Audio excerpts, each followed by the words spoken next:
If you want to receive automatic macOS update for your Mac, then this video is for you. Here in this video, I'll show you how you can turn on automatic updates for your macOS.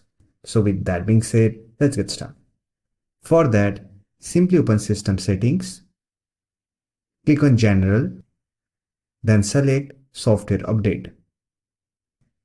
Here look for Automatic Updates option. Click on the eye icon and turn on Download New Update when available, Install macOS Updates, Install System Data Files and Security Updates. Then click on Done.